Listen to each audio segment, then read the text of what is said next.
Today, I want to talk about SCP-173. Now, I know every single YouTuber in existence has made a video about SCP-173, so I guess it was my turn. SCP-173's history is iconic and very long, but it built the foundation on which a lot of modern-day creepypasta/horror things are written. I remember first stumbling across SCP-173 when I was younger, and at that time it had already been out for a couple years or so, but whenever I came across it, the website was already created, and from there I was able to find the first couple hundred that were on there. And I remember reading through those with my cousin and believing that maybe not that they were real, but that there could be, and that was more than enough to terrify me for a couple years until I grew up and was like, wait a second, it's just a wiki of people making things.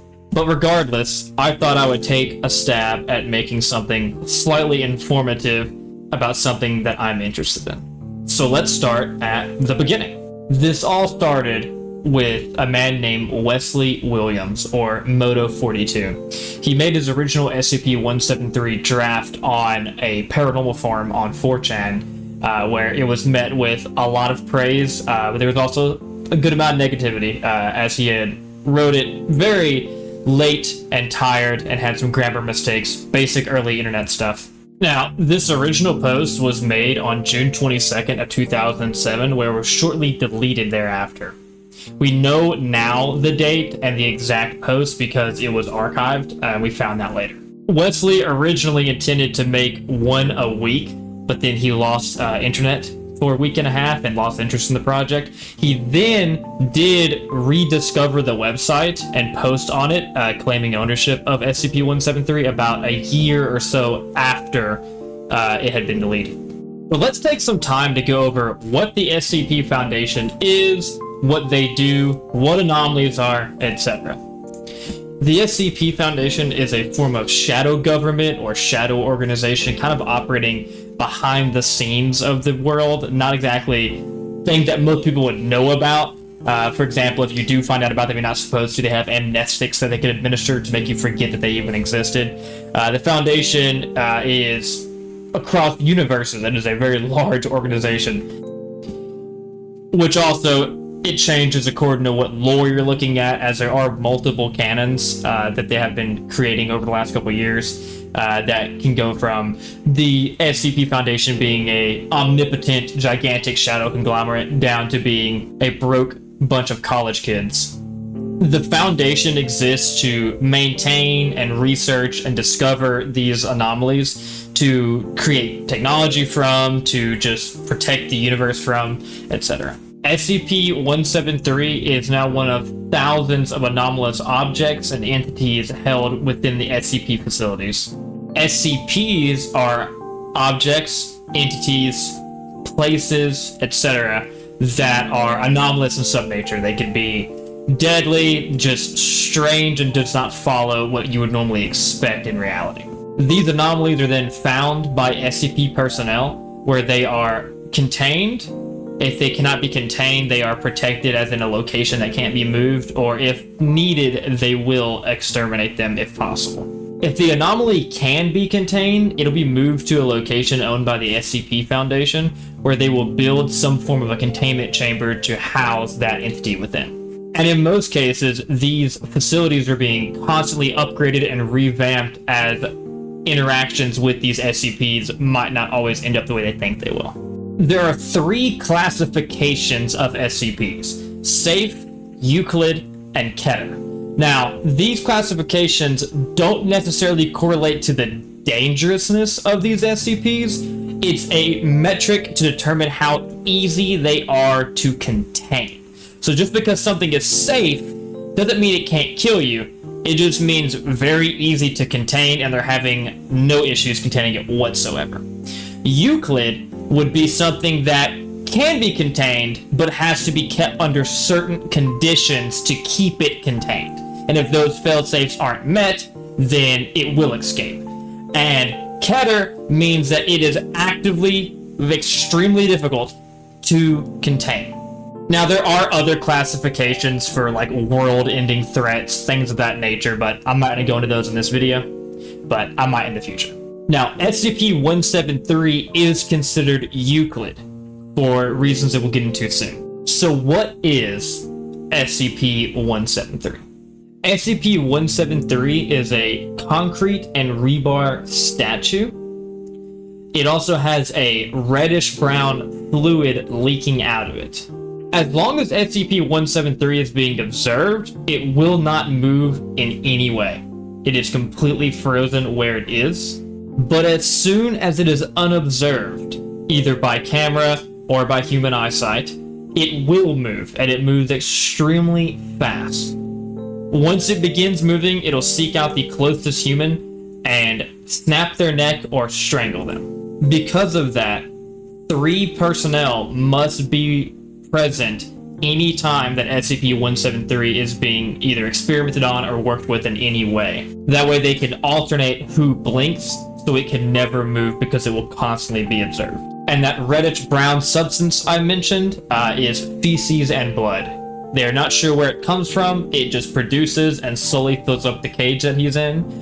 And from there, they must send in D-Class personnel to clean it on a bi-weekly basis. And on the topic of D-Class personnel are people serving life sentences or are within the company or were within the company that did something heinous, saw something they weren't supposed to see, etc. They can be sent to being a D-Class personnel.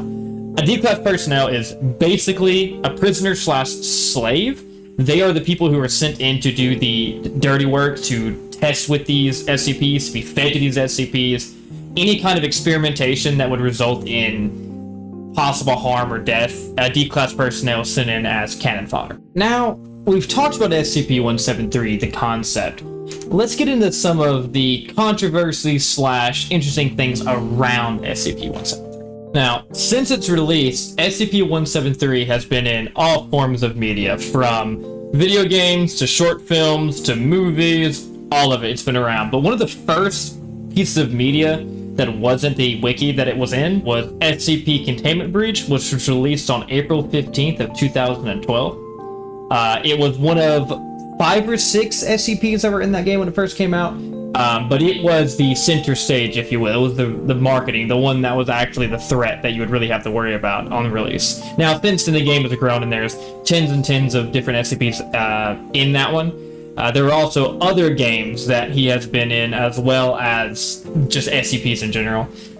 Now, that brings us to our first controversy, which was that the iconic image that people always use for 173 guy was never actually contacted, the artist who made that statue, and he was okay with it being used for SCP on the assumption that no one was making money off of it.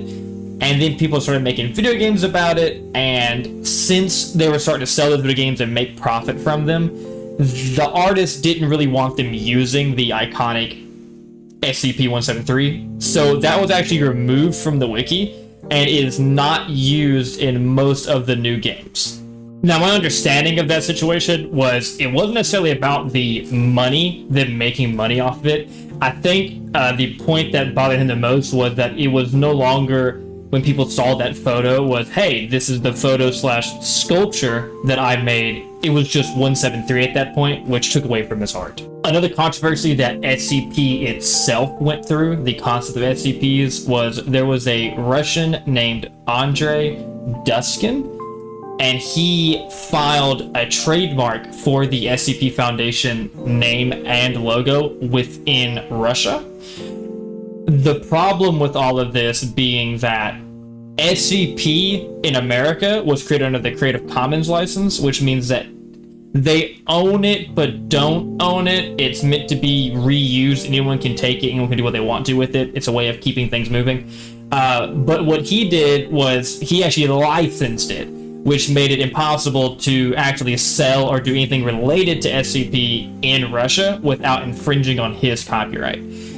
He then attempted to take the SCP website down using his copyright, which ended up not working. There was some money raised, etc. But that was an interesting little time for SCP. This video was just a brief introduction to SCP-173 and the Foundation as a whole. I would love to go and make a specific video for each of these things, one for the Foundation, one for SCP-173 specifically, instead of branching out and going over kind of everything from where it was originating from and stuff. I'd love to just have static videos for each, and that might be what I'll start working on next, but we will just see what I end up making. I'm not quite sure what all I'm wanting to create right now. I have a few random videos in my head. I've been enjoying making the slightly esoteric videos I've put out, the last two I've put out. I've enjoyed making this one. It's been fun talking about SCP-173. But I don't know, I might want to make some gaming content in the future. I would love to maybe stream or something like that. I would love to keep making, like I said a few seconds ago, more SCP related content, things of that nature. These are all been things that have interested me throughout my life.